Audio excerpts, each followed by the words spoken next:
శిష్యుల పట్ల ఏ రీతిగా అయితే అద్భుతం జరిగిందో, ఈ రోజు మనము దేవుని ఆరాధిస్తున్నటువంటి మన పట్ల నీ జీవితంలో ఏ అద్భుతం జరగాలని దేవుని మందిరానికి వచ్చావో, ఈ మైకు శబ్దం ద్వారా వింటున్నావో, ఆ అద్భుతాన్ని దేవుడు ఈ ఉదయకాల సమయం ముందు మన పట్ల దేవుడు జరిగించబోతున్నాడు. దేవునికి స్తోత్ర. వాక్యం వెళ్ళారా, ఎన్ని చేపలు అంట? 153 చేపలు పట్టాయంట. చూడండి, రకరకాలమైన చేపలు. 153 చేపలు అంటే అన్ని ఒకే రకం చేపల? రకరకాలమైన చేపలు ఇంకెక్కువగానే ఉన్నాయి. కానీ వాక్యం వెళ్ళారా, మనం ఎవరు చెప్పినట్టు మనం చేయాలి? యేసు ప్రభువు చెప్పిన ఆయన మాట ప్రకారంగా వేయాలి.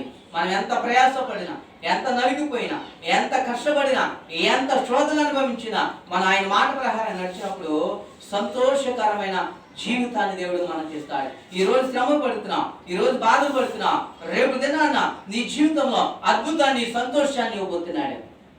ఆ సంతోషాన్ని, అద్భుతాన్ని, ఆ మహిమను నీవు కూడా అనుభవించాలంటే నువ్వు ఆయన మాట ప్రకారంగా నడు. ఆయన మాట ప్రకారంగా ఏంటంటే, ఈ లోకంలో ఉన్నదంతా కూడా ఈ లోకాన్ని ప్రేమించవద్దు. ఏమండి, ఈ లోకం మాయలోకం, ఈ లోకం దగలోకం. కానీ వీటిలో పడిపోయి దేవుడి మాట ప్రకారంగా నడవలేక, దేవుడి చెప్పిన ఆశీర్వాదం మనం పొందుకోలేక మనము మన చేతులారా పోగొట్టేసుకుంటున్నాం. ఎందుకనంటే మనము దేవుడి మాట సరిగ్గా వినటం లేదు. మొదటిగా అక్కడ ఏం జరిగింది? ఏమండి, మొదటిగా అక్కడ ఏం జరిగింది? అక్కడ సూచక్రియ జరిగించాడు దేవుడు. ఏంటి ఆ సూచక్రియ అంటే? నీళ్ళను ద్రాక్షరసం మార్చాడు. ఈ రెండవ మాట ఏంటి? ఏమండి, ఆయన విస్తారమైన చేపలు దేవుడు ఇచ్చాడు. విశాలమైన చేపలు అంటే